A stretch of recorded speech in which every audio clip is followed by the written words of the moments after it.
Welcome to the Discourses for Higher Enlightenment channel and another session of the Medford and Anonymous series. Please stay tuned.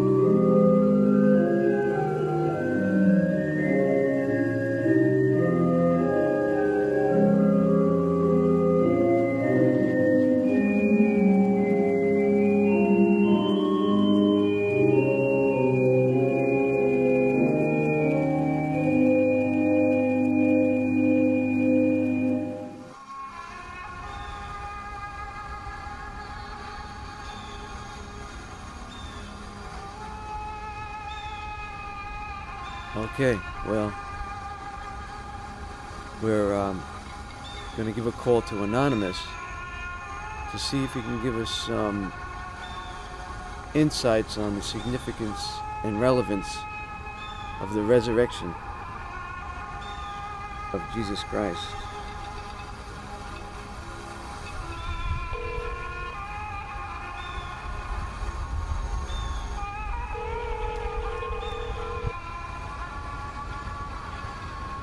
Hello?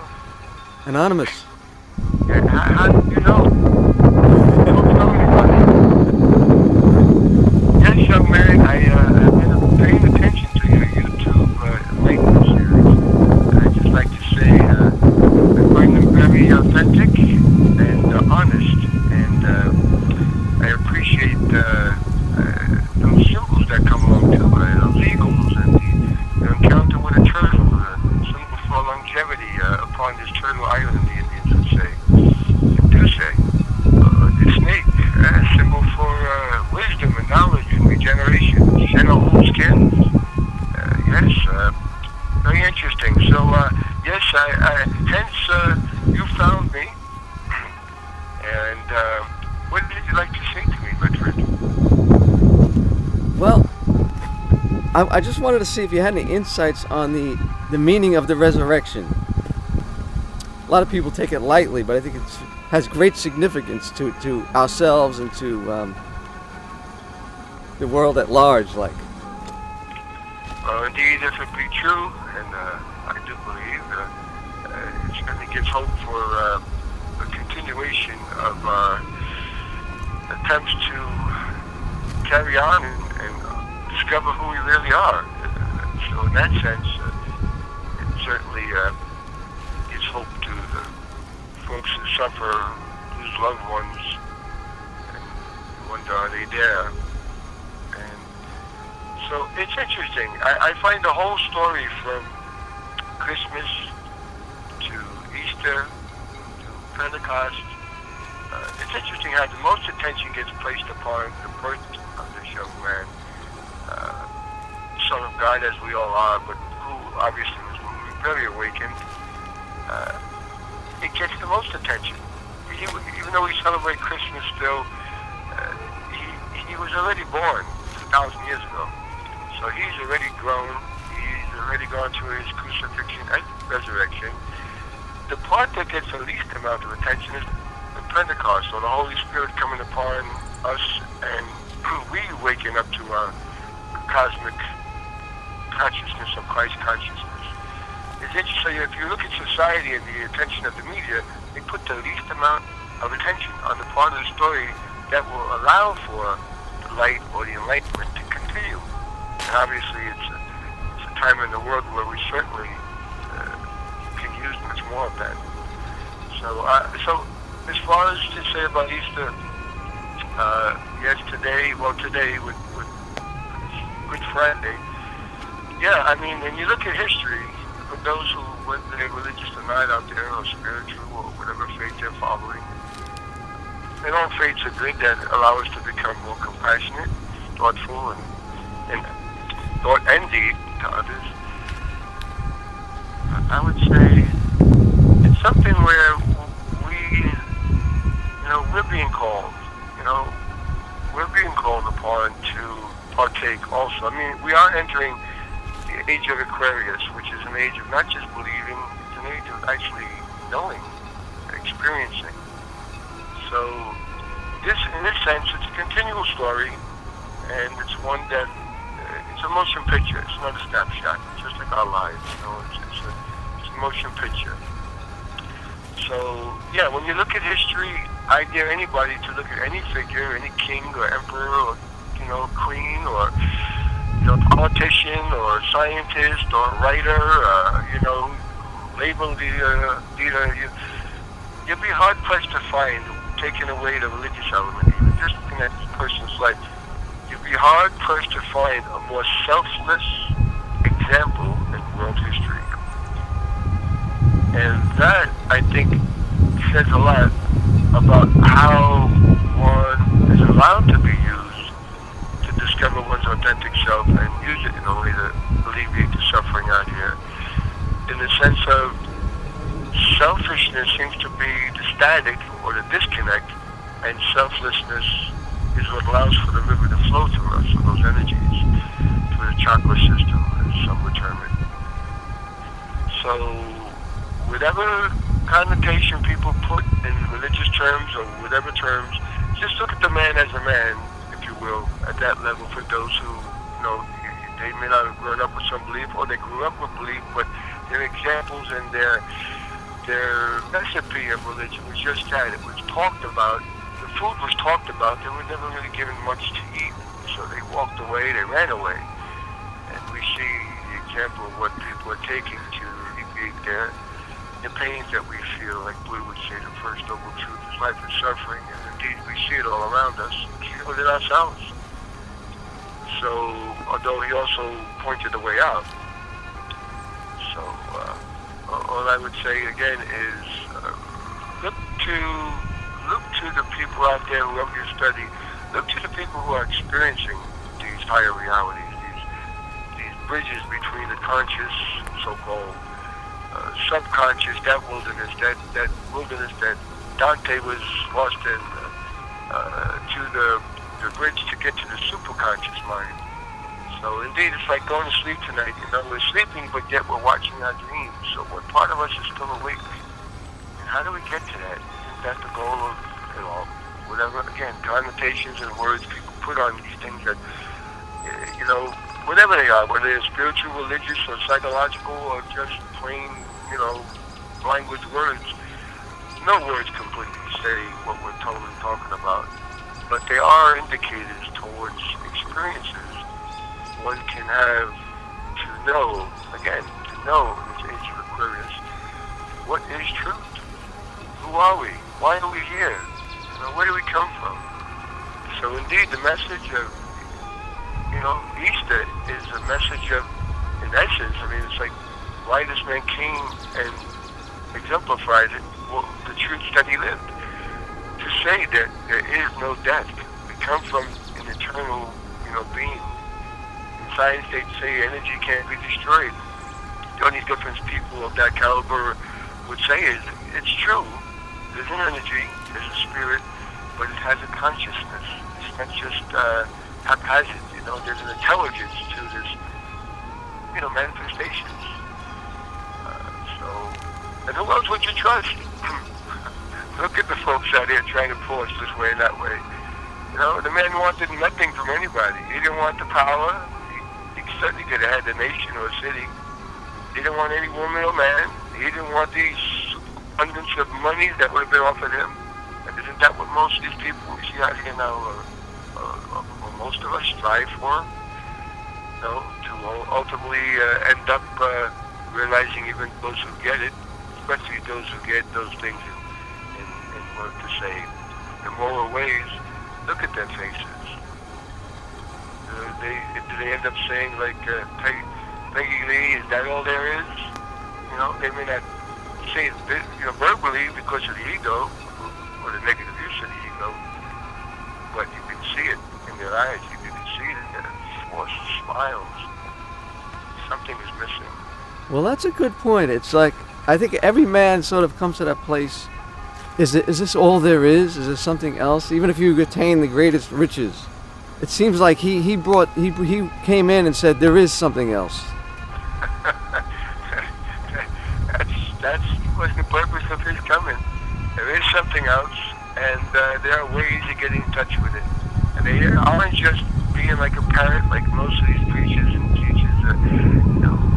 You look out there, they learn it intellectually, and they mouth it like a parrot, like a controller, just saying, the kingdom is within, the kingdom. A parrot doesn't know what it's saying. They mean well, but many of them have their own problems, as we know. The drinking and abuses, because their energies, they listen. They just look at the example of the man. The last thing he told his disciples was to pray. Okay, talk to God, but he also said, listen to God, meditate. And if you look at the very last night after their dinner, and they're out in the garden, they fell asleep 3 times, And he said, okay, get your rest, you're going to need it, because his third eye was open. He didn't need a phone call to know that the soldiers were coming after him, and, the fake priests, the politicians, he didn't need a phone call. But he was trying to show them how to get the strength that he contacted that allowed him to face crucifixion. You look at these world leaders, everybody's climbing that mountain of truth, but when you look at the capstone of that pyramid, I defy anybody to find a more persistent, consistent example of selflessness on behalf of his fellow man and woman. Just stop with all the indoctrinations. Just look at the man's life when he fed the hungry. He helped, he used it to heal people. I didn't know myself that there was hundreds of healing. I just watched movies growing up. To let me turned off by just being talked down upon, or focused on the hell forever from a God of love. I don't buy that anymore. I realize that God's love is, her love is so surpassing our thoughts. But if anybody's conclusion with all their studies is that people who are ignorant will be put in hell and burned forever, from a loving God, that's not the God I worship. It's a God of life. Choose now today, life or death. I choose to worship the living God. It's like a tree, all these branches are striving towards the nourishment of the light, the sunlight, and all have different perceptions of where that sun is. But the higher the branch, it should be, and it would be, a person more compassionate.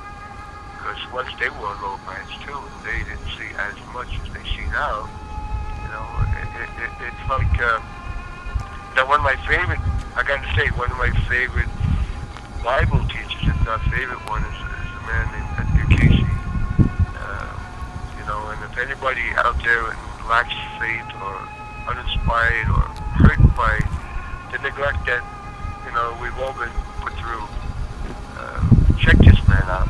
He was a Bible teacher, 8th grade education, didn't go beyond 8th grade, didn't read, but knew more than anybody, went to school. How is that possible? He not only predicted the Dead Sea Scrolls, which are the oldest writings from the time of Jesus. For 2,000 years, these brainiacs and all their studies, these Jesuits, they didn't think the Essenes were important. We always hear about the Sadducees, the Pharisees. Well, he passed away in 1945. The Dead Sea Scrolls were found in 1947. He had said for 20 years they'll find them and what to say.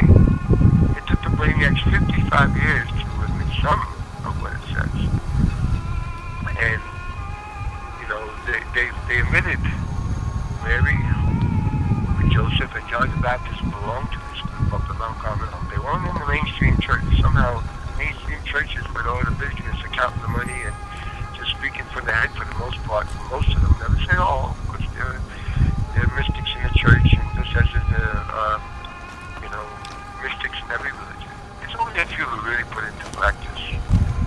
So people will spend hours tuning up their legs to dance, or a boxer, or weightlifter, or a painter, whatever the profession. And, and we focus on a body that's going to feed the worms one day, no matter how long we live. But, turtles tend to outlive us due to our disconnect. But still, but if there is a body, for those out there who wonder, who haven't had those experiences yet, if there's a body that's eternal, why not give it a half hour, an hour a day to, contact it? Put aside the There's a definition I heard by Evelyn Underhill. When the tide of consciousness is withdrawn from the five senses, and it's accentuated on your sixth sense, or soul, or those who still maybe say soul, and back away, your mind, the mind that orchestrated a brain, the body, the mind that is in the body, but not totally, And it's like Swami said once, all of the body is in the mind, but not all of the mind is in the body. So when you cross that bridge with the meditation, you actually contact that body, and you'll have experiences. If you persevere, and thank God it isn't easy, because most of us don't really give thanks for what we receive in our food, to be honest. Sometimes I'll slip. I'll start eating and I'll say, oh my God, I didn't even say thank you. I got on automatic pilot. So to be able to say thank you for the life force in that food that we can be creative with. And if we're not doing that, and we search for even more food or more power, what are we going to do with it? So... Well, that's a good concept. He spoke of the food you know not of. Yes, well, that's what he said. He said, food you know not of. See, meat is another connotation that got,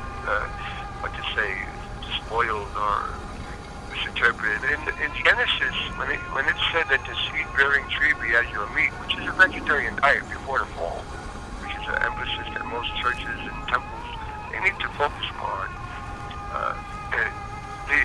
The seeds, the grains, the beans, the nuts, those that the seed-bearing tree be as your meat. Later on, meat came to mean of an animal, partake of, imitating animals that are beastly, and like you needed that to survive by eating these sentient beings who also have feelings. They have the whole evolution to go through, and we don't need to help them along, by consuming them. And it's all connected, And so when Jesus said, "I have meat you know not of," he didn't mean I got certain I have McDonald's you don't know about. He meant I have food of the spirit you know not of. So it says he went in that meat, that food received in the stench of it for many days. He took himself away from the Tanakh. He went to nature. That like Angela would say that God's artwork is nature. Which we are also a part of. And you go to the countryside, you go to the mountains, you go by the ocean. All these places we all fear renewed when we go to. And he received. And then receiving, he went out and he gave you. Well, that's interesting. I was just thinking about that. His whole journey was to, while I didn't recognize it at the time, was showing that there was something else, that there was a food that you know not of, and his actual ultimate resurrection was the ultimate proof of that. The conquering of the ultimate sort of like enemy, if you will. Well, The enemy of the body, like that we're trying to preserve by eating, like you're saying, eating the next meal, like not giving thanks because it's all about that. And we're wondering what is it, and then his journey was showing there was more to it, and his ultimate resurrection was even though the death seemed like, there isn't anything else because he died, but then he rose, was the ultimate expression of that which we know not of. Well, it's true, and ultimately in the history of evolution, I believe there'll come a time where, that will happen with us, and that's what's being offered, that's what was offered, to resurrect, to our eternal body. Although I don't proclaim to know, I myself am, I'm on one of those branches, I'm up on the mountain somewhere still looking, and I certainly am not one to say I know everything, because I know I don't. But it is interesting, like when you read about Elijah was taken up, or, certain Indian sages, their bodies disappeared, But that's an element for most people out there listening. I wouldn't dwell on it too much in the earlier stages. I just know that, they did not find his body. They did not want his body to be, captured in any way, so some kind of worship would go on or paying respects. They did it. In the story, the stone was rolled away. The soldiers, were supposed to keep guard. We did have Joseph Arimathea offer some, space before that for the body to be placed, but afterwards there was no body. So how that energy and mass, configuration transpired at that very high frequency level, and so look at these people. There aren't many. Quality is very rare. I don't care whether you were just painters out there, writers, or musicians, or movie makers, or dancers, whatever. In any field, there's only a few that you see above you that are like, oh my God, they how can they ever get there? But there's not a lot.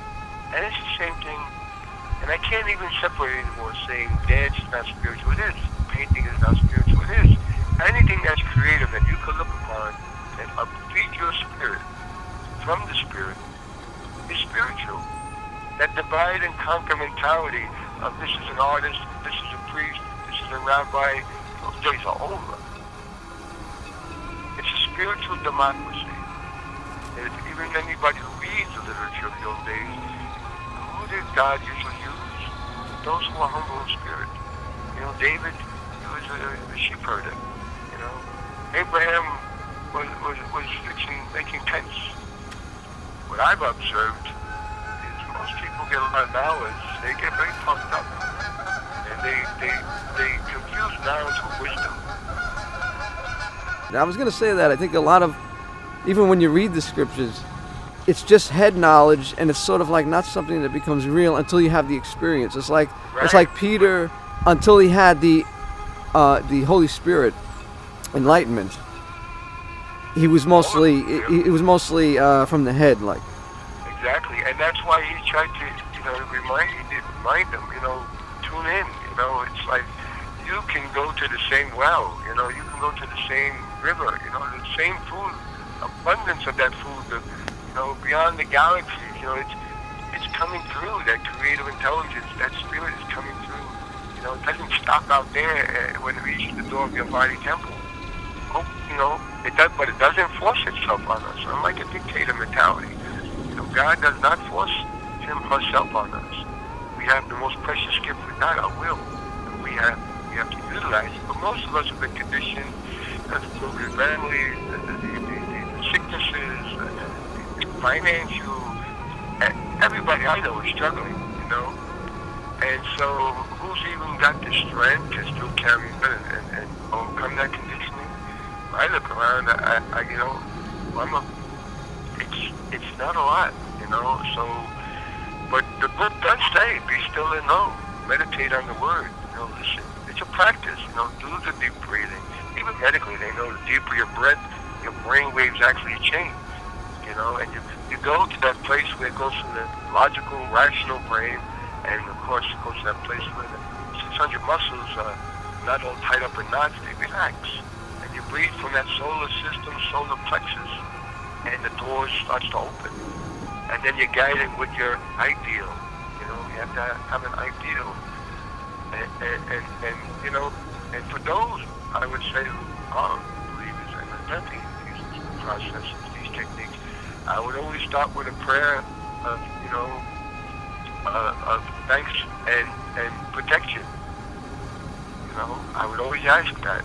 Because if you really persevere and you get to those levels where things open up, you'll be guided to how to use it, for others, and not to say, hey, look at me, I got these powers, I got these abilities, give me your fortune, give me. The universe is abundant, so give me $1,000 for this talk I'm giving you tonight. And if you don't give it, that's why you're poor. Because you're doubting. And I would say to those people, you're doubting to charge $1,000. These people don't have it. People who have it, charge them. People got a lot of money, charge them. But don't do that to the people who are struggling and one paycheck away from being homeless or something. Or they are homeless. Don't do that because everything is being watched. The witness is watching everything. That book of life, that book of God's remembrance, that's subconscious. It's recording everything, my friend. So beware. You may get, like a bumper crop with the chemicals. You get real quick bumper paychecks, but in the long run, you're depleting. You'll deplete the soil, or you're depleting the soul. Well, I was going to mention that about, what was interesting about, there was one scripture I read, it was like, he just showed, like, let's say, they were in a locked room and he just appeared to them after his death. And I was saying to myself, imagine that if a loved one that you know, suddenly appeared and was there physically with you. How like, that would be like, whoa, what is this? Like, is it real? Skip a few beats, unless you had a deep meditation, yeah. But definitely for most people, though, we sense it. Like, I know my own mom, when she passed, I wasn't even into these things. I wasn't going to church. A few months later, I had a dream with her. She looked so beautiful. And, you get telepathy in dreams. So she's just telling me, I'm okay, I'm all right, don't worry. And don't be afraid. And she looked so beautiful, and I felt the joy of it. And I woke up with it. It wasn't like watching a movie that don't move you. It's like a deep inner presence of holiness within. And this, I discovered, thank God, I discovered Casey and Yogananda. These two great guides of the Most High. One on the East Coast in the 1920s, and Yogananda on the West Coast in the 20s. Emphasized body tempo. By the way, Bo talked about the importance of keeping your nervous system strong to handle these higher frequencies. So that the spirit can commune with us. I basically said, if you work with electricity, you better put on electrical gloves and boots, right? So we're approaching this to everything. Number one, work with your body, purify it, generate your nervous system. This is not something to be taken lightly. It's not a la-di-da thing. You're dealing with the forces of life and the universe. It's very sacred, and it's not, you don't want to deal with a 100-watt bulb, let's say. You got a 20, you only can deal with a filament that can handle only 20 watts. You need to have a strong body, and then you work with the mind, and when these experiences happen, you can handle them. So it's not something to be taken lightly. So that's why, even the example again, but by the way, that upper room, the beauty of the Bible, I've not even read the whole thing yet, because I know the essence of it is, let's love God with all our heart, all of our mind, all of our soul, and our neighbor as ourselves. It's a book about love, and it was exemplified with actions. But I have to say, it's in the upper, it's so honest though. It talks about when people fell away. It talks about Moses, how he had pride, and he killed somebody, and he ran away at 40, and he came back at 80, and he led the Israelites, out of Israel, into Israel, but to the Promised Land, and, from Egypt there. And, so the beauty of it is it admits the wants and the attitudes of these souls, these people. And that's the beauty. So in the upper room, you got Thomas. He didn't believe. It's like many of us today. We don't believe unless I see it. But when he did appear, it actually tells you he said, put your hand, where the wounds are. Wow. He felt it. So it puts these, and again, people say, it's all made up. There's like the Da Vinci Code. They got, there's another book, The Passover Plot. Like maybe he took hallucinogens and she was on the cross, but he didn't feel anything. And then when they all thought he was dead, he got off of it. Or the other one, he sired children with Mary, and then look at the rest of the story. What kind of figure would that be? His disciples are left to be crucified in other ways and tortured, and he's off having a family somewhere. I mean, the end result of that kind of thinking, it's and again, and these people writing these books, I want to go back to Casey for a moment. Here's a man, go at what he did and was used to do on a physical, scientific, practical, what we would call level. People given up by doctors, told they're going to die, told they're going to be in pain. They write this kind of letter. He don't even want to know what's wrong with him because he couldn't understand it consciously. Edgar, can you help me? Anonymous, be in your house at 7:30 on Thursday, And somehow from Virginia Beach to New York, he would see the weather. He'd see my apartment. He'd see what I'm wearing. He'd see through my body. He'd see what's wrong with me, how I got sick. So look at what the man was able to do on this level that was verifiable, provable. Then you get these other folks and, oh, it's again taking us away from the promise and reading that creative intelligence that put us here. That's a part of it is within us. Trying to take us out like they did in the past. The emperor bow down, or the king bow down, or today the politicians bow down, or the corporate head bow down, or what is it? Or religious figures, in the church or the Pope bow down. The point is, now you got a group that got them thinking they're out there in the UFO somewhere. Bow down, look to them. Again, trying to diminish the promise of the kingdom is within you. If they're out there somewhere, which I don't tend to doubt, where did they come from? Go back to square one. Who put them here? Don't you want to know that? Instead of looking at the gifts, why not discover the gift giver? Isn't that like a higher priority? Well, that's that's an example of Thomas. That's a great example because that's when you're living from the head and you haven't had the experience. It's like, I got to see proof. I mean, this sounds ludicrous. So it's like you said, living from the head and then when he finally saw it, it changes everything. Or when you finally have that contact with the spirit, it's like changes everything. Like now it's like now everything you read, you believe now because you've experienced the bread you know not of. Like. Well, it's true when you have your own experience. But even in the old days, all the miracles worked through Moses. I mean, even with all the miracles, or even Jesus. Even though they were happening, I mean, imagine people got this. By the way, people have these figures like they're this, the saddest person. Yeah, of course he cried. There was one time in the Bible, the short part of the Bible, he wept.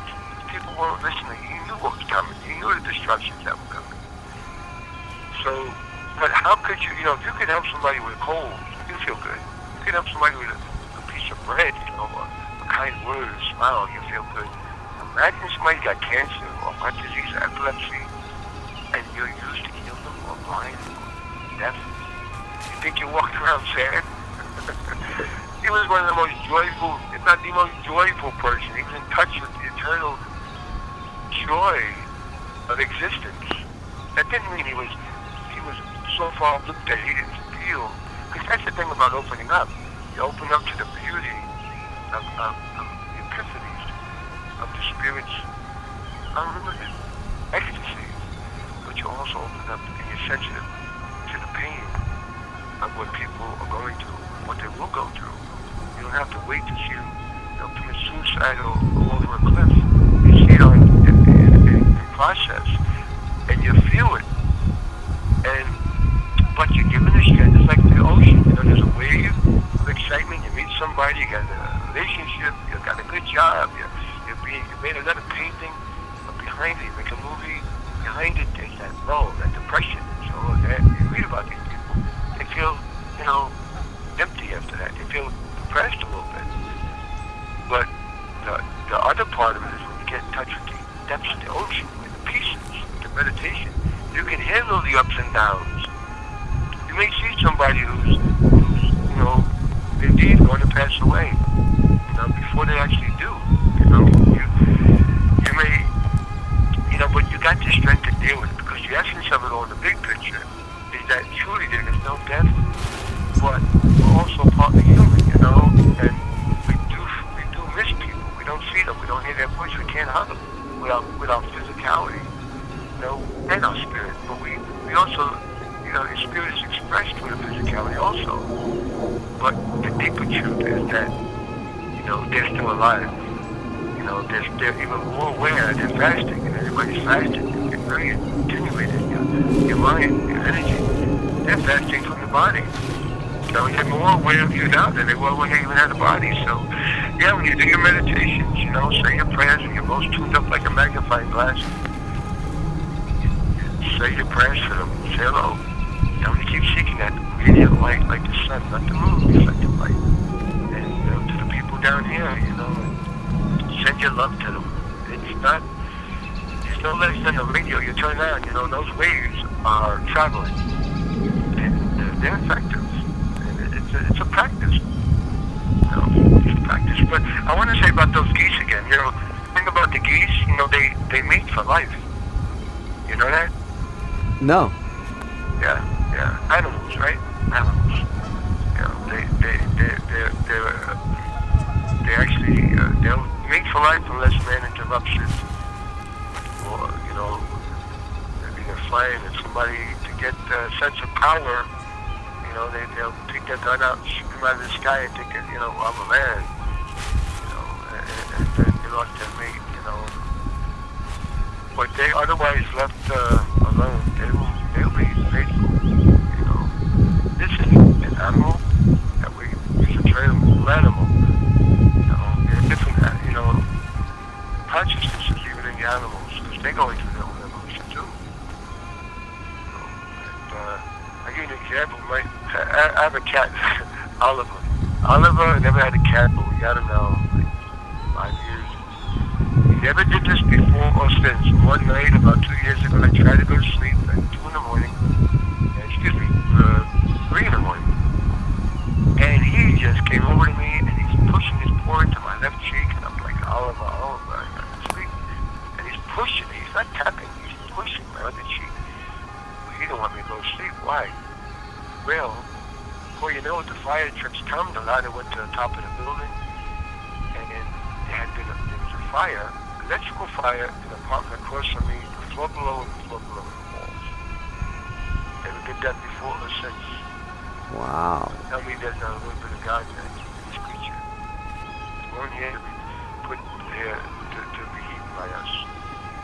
And those who do it, well, you know, I would say you get calloused, and you get insensitive, and it affects you physically and mentally, and ultimately spiritually, because it's just one step away from that to what's going on with what people do to people.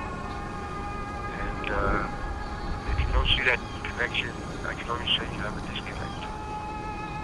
So it's barbarous, you know. Like Leonardo da Vinci said, many people don't even know. They know him for a lot of things, but they don't know.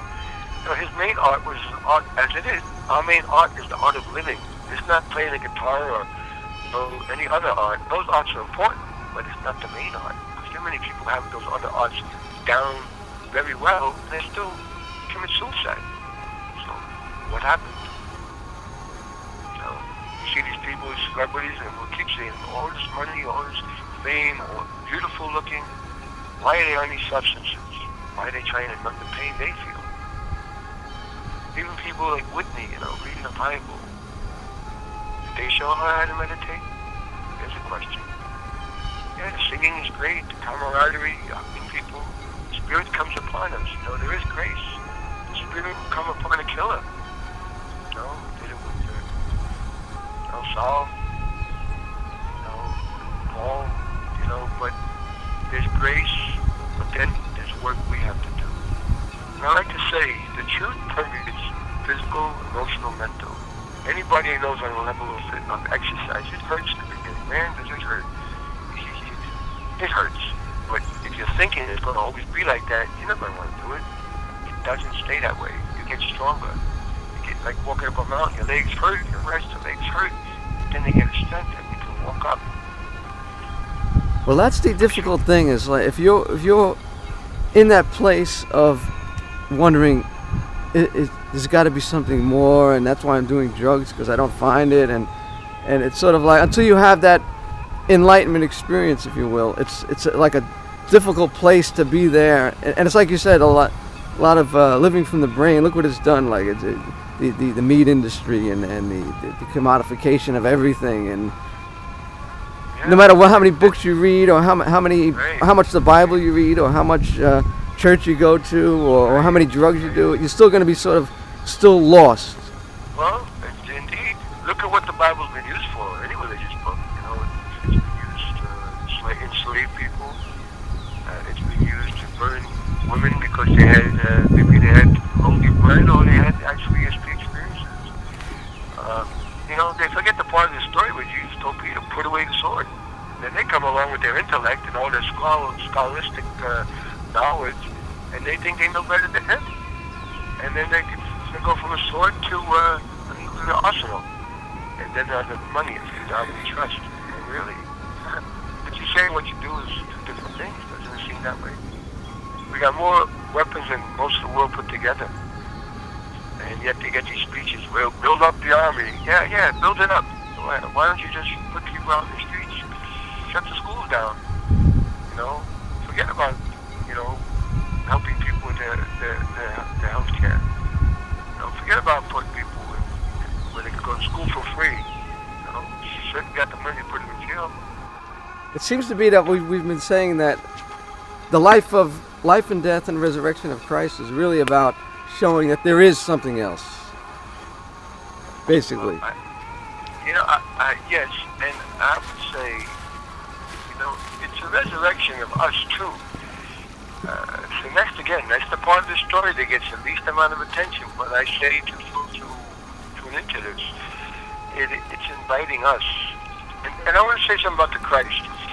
Christ, from what I've learned, is an ever-existing, loving awareness. Words are very limited. It's like a cup to fill. Words are like a cup that's filled by the Spirit. So even while I'm talking, I know how limited what I'm saying is, but we use it for some purposes. It has its role to a degree. So Christ is this word that ever-existing loving power that always was. So like when people say, Christ Mass, Christians didn't start with the birth of Jesus. There always was, like somewhere in the Bible it says, "Know ye not that I was before, I was before Abraham." And then somebody said, "How could it be? You're not even, whatever age he was." They didn't understand the eternal aspect of that. So Christ is ever-existing loving power, and Jesus, where I understand it, represents a pattern of mind of selflessness. The more selfless we are, the more that awareness, that creative intelligence permeates us and uses us. That's like Lao Tzu, you'd say, do by not doing. How do you do by not doing? When you're sitting there meditating, you're doing, but you're not doing. Like a thought can have such wings that it can really be used to, I believe, heal somebody. And also that spirit comes through you, your instrument in its hands. Like the Native Americans would say, they want to be like a hollow reed, the medicine men and women. So Tokushila, words, the Great Spirit can use them. And they go through their fasting and no water. And I think, didn't Jesus say that? He said, the things I do, I come through the Father. Exactly, yeah. He said, I do nothing. He said that. He had the humility to admit, I do nothing but, what the Father God, gives me, I think. The Father, right, the Father, the Mother, again, words, it's what he was giving honest credit to, that the Spirit, of God was coming through him. Yeah, he's a son, just like your son and their daughters, but he was connected, we're disconnected. So, by the way, I was thinking, when we use the word Easter, I think it could even say, it just came to me today, Easter. When we look to the east, the rising of the sun, we look to the light. Right. When you look to the light, you get to the east, where the light comes from, and the east is in us too, by the way. You look to the light, that place where Jacob wrestled with the angel, a place called pineal, the pineal gland up in the forehead.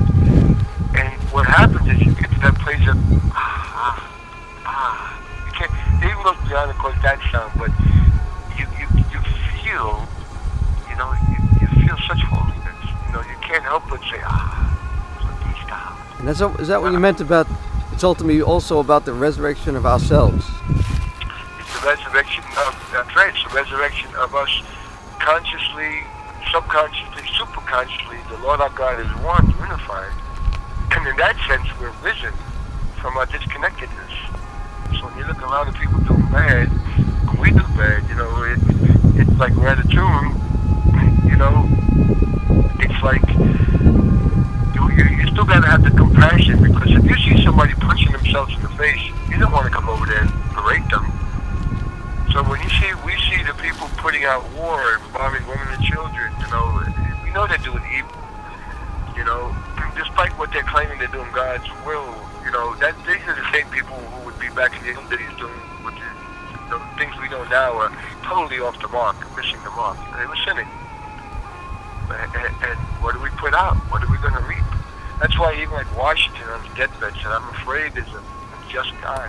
Why would he say that?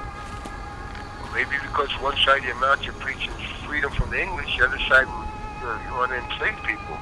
What's inconsistent about that? What we put out comes back. So it's a lesson every culture's gone through. Well, I found that to be true. I've recently come to realize is that I think life is about that, the evolving to the higher consciousness, and like you said, resurrection. That's what it's really all about. Becoming like Christ. But the Christ, yeah, exactly. And let the Christ consciousness or the cosmic consciousness already is deep inside us. Let it, in the quietness, let it speak to us. Let it join and permeate to our subconscious wilderness, which is gold in there too. But there's a lot of very chaotic stuff too. Yeah, that's what I mean about the evolving. You're sort of like slowly getting more and more Christ consciousness and less of the other stuff. Well, yeah, other stuff. Over time. Yes, over time, yes. Over time, evolving, yes. One sense it's true in the realm of time, and another sense we're in eternity. But in terms of personality, yeah, we measure by time. So until we, in the meditation and any creative pursuit, you get a sense of the timeless. Oh, yes. The personality merges into the individuality. I am, like you say, I am Medford, I am anonymous. The I am is the highest truth. So now I'm anonymous, next time I'll be something else with a name, or you with another name. It's an eternal story, we basically get to know what is love and how to manifest it. And that's what we take with us to keep the harmony of the heavens. That's what keeps the harmony of the heavens, those insights. And again, there's many mentions.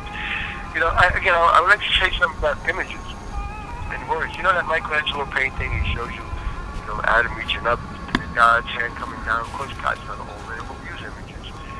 And, he's a healthy looking old man. But his hand's coming down. So we have to make efforts. We put our hand up. But we then receive, because God is spirit and seeks us to worship, so he never shows you the fingers touching. So we make our efforts, but no matter how much efforts we make, always in humility, we turn it over to that higher mind. And that higher mind is connected to the higher mind of the old great being, like in the Bible, it says, let us make man in our own image.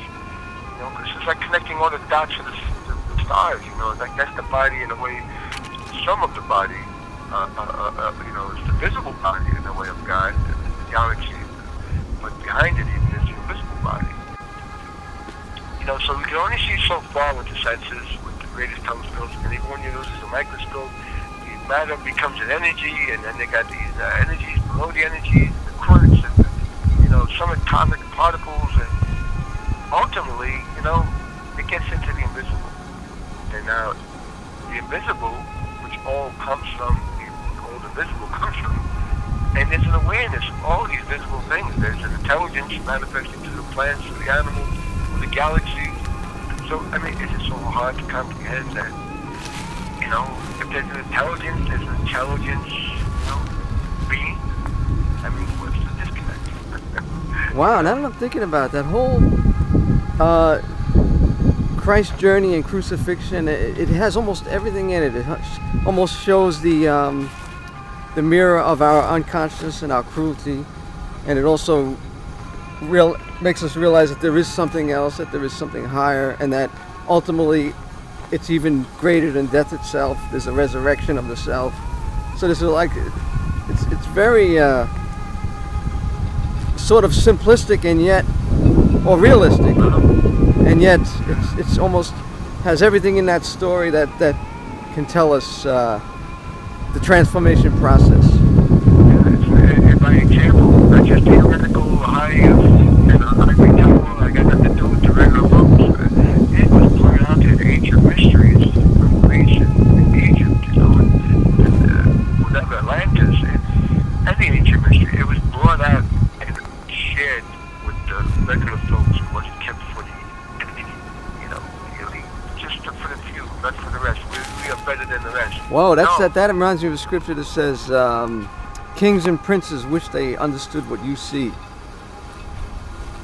Something like that. I'm sure you've heard that. Yeah, well, or, a child shall confound them, Oh, yeah. A child, it's like, yeah, because ultimately, it's like Dante, you Virgil, logic, the philosopher takes you through hell and purgatory, but logic can't take you to heaven. It's Beatrice represented in mind, intuition, which Goethe says is the highest form of reasoning.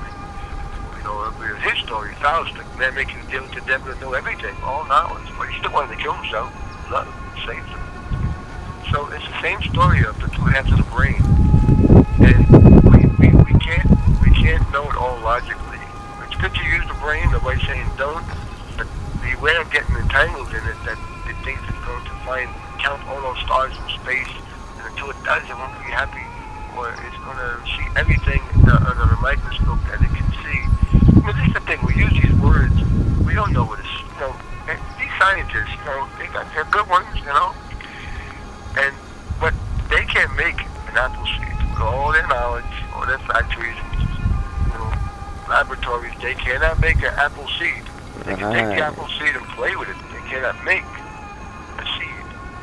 And that should humble them all. And they're trying to figure it out, and at that point when they're touching something that seems to evaporate in their hand, it comes a point where it's like, whoa, I'm not understanding what's going on. Yeah. And we're not.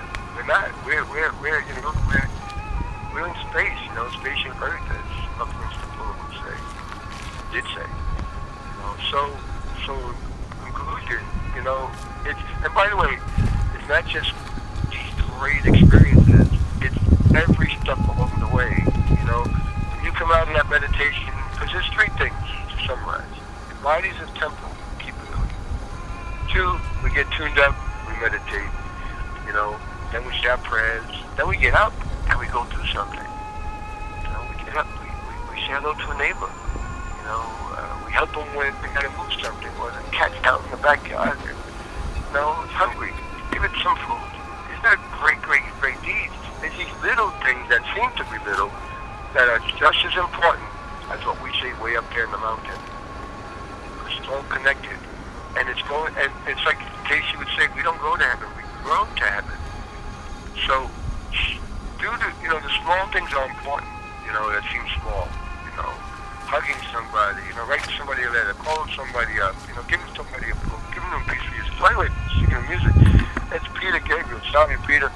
That's Peter Gabriel's Last Temptation of Christ, Scorsese's wonderful movie, when he had the temptation not to do it. Don't do it. You can have a family. It's a lot of money. You can stay here and enjoy the pleasures of the flesh, And he had that moment of temptation. He did. He had temptations out in that desert. And we can relate to that because he was tempted like us, He did feel the body urges. He did have those desires, But it makes it even more of a victory that he said no. While feeling them, he still said, no, it isn't just about me. I love those who are beyond the faith I grew up in. I love them so much, I'm going to be used to give an example that divided BC and AD. An example of what it is to lead a loving life. Not just talking about lead a loving life. What is loving life? Helping people who are sick, physically, emotionally, mentally. Get out of the suffering. It's the crisscross through Buddha. The truth doesn't change. It's our perception of it that changes, that continues to grow, as you were saying, evolving. The truth is eternal. We said before the earth was put in place, and it will be after it's gone back to the sun one day. So that's my message. Ishtar. I wish you all get Ishtar, your meditations and your good deeds, because I'll end up with this for now. God gives us 24 hours a day. most people being hurt and lost, we take like arts reflect societies. Vampire movies very popular. They take zombie movies. They don't think zombies. Most of us not thinking. It's a reflection of where we are when we don't apply these truths.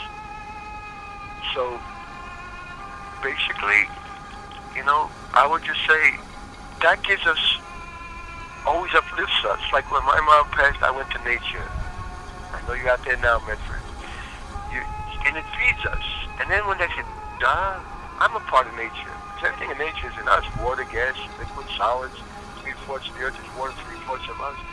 And I said, I hear about this meditation. This man Casey said, I got to learn to do it like I learned how to walk and talk.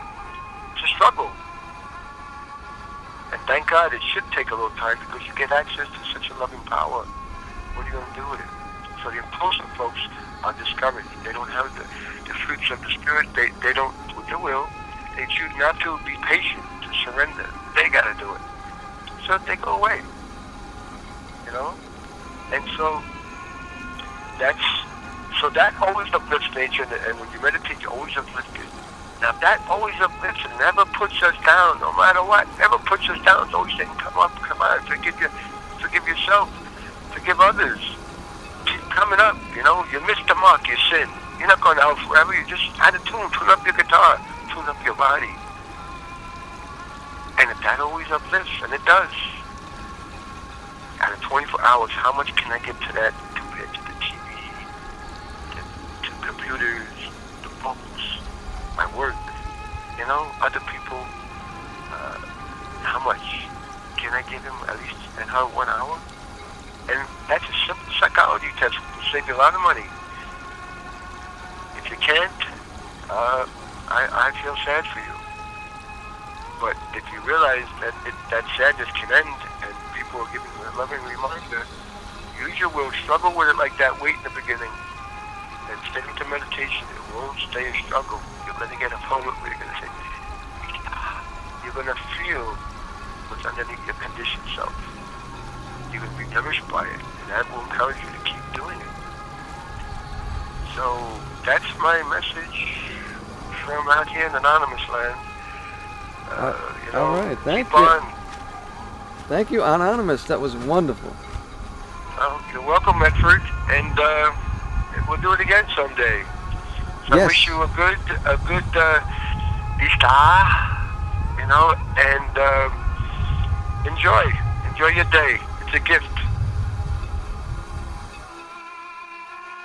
When you look at history, I dare anybody to look at any figure, any king or emperor or queen or politician or scientist or writer, label leader.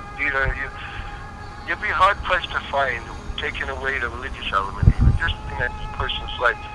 You'll be hard pressed to find a more selfless example in world history. So indeed, the message of Easter is a message of, in essence, it's like why this man came and exemplified it, the truths that he lived. To say that there is no death. We come from an eternal, being. The man wanted nothing from anybody. He didn't want the power. He certainly could have had the nation or city. He didn't want any woman or man. He didn't want these abundance of money that would have been offered him.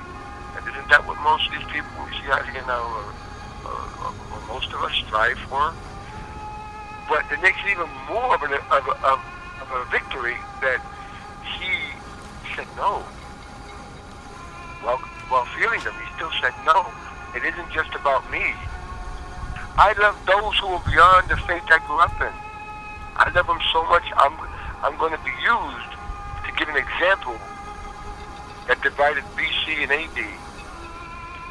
An example of what it is to lead a loving life. The truth doesn't change. It's our perception of it that changes, that continues to grow, as you were saying, evolving. The truth is eternal.